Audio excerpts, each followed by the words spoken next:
Hello বন্ধুরা, আবার আমি চলে এসেছি তোমাদের সম্পদ নিয়ে নতুন রেসিপি। চলুন আজকে কি বানাবো আপনাদের দেখাচ্ছি। আজকে বানাবো পুঁই শাক দিয়ে চিংড়ি মাছ দিয়ে আলু দিয়ে চচ্চড়ি। কীভাবে বানাই, প্রথমে কড়ার মধ্যে তেল গরম করে পাঁচফোড়ন দিয়ে দিয়েছি। তারপরে এর মধ্যে পাঁচফোড়নটা একটু লাল লাল নিয়ে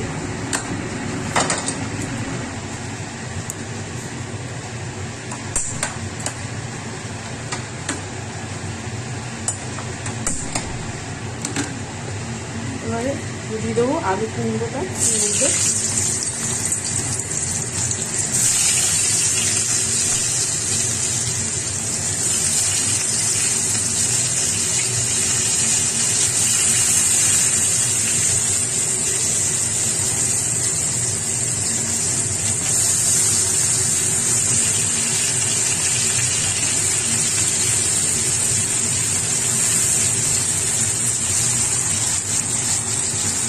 দেখুন এটা লাল লাল করে ভেজে নিয়ে আসছে।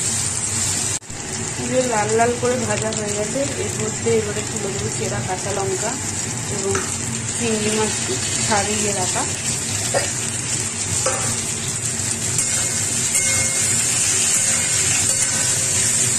এর আগেও আমি বলেছি, অনেকে চিংড়ি মাছ আগে ভেজে নিয়ে তারপরে দেয়।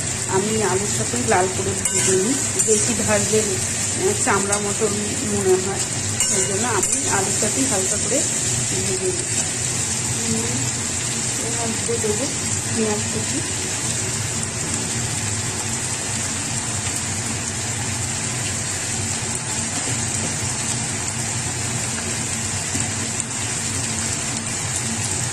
চলুন এগুলো আর একটু ভেজে নিয়ে আসি।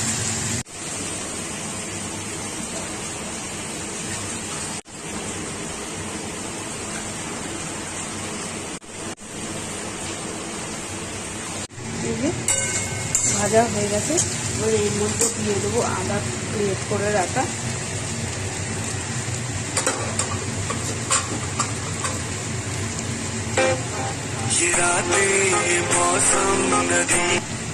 এবারে এর মধ্যে পুঁই শাকগুলো তুলে দিয়েছি।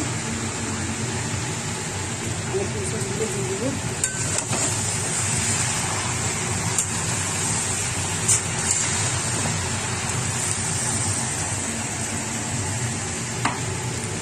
স্বাদ মতো নুন দিয়ে দেবো।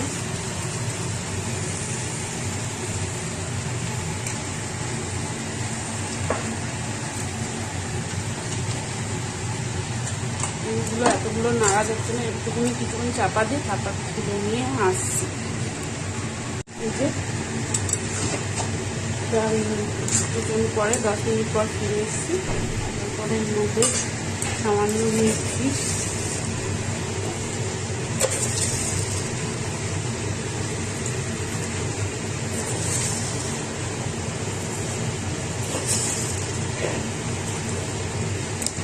নামিয়ে আসছি। আমাদের বানানো হয়ে গেছে পুঁই শাকের চচ্চড়ি। ভিডিওটা ভালো লাগলে লাইক শেয়ার সাবস্ক্রাইব করে দেবেন। এই রেসিপিটাও ভালো লাগলে আপনি কমেন্ট করে জানাতে পারেন। চলুন আমাদের রেসিপিতে যাই।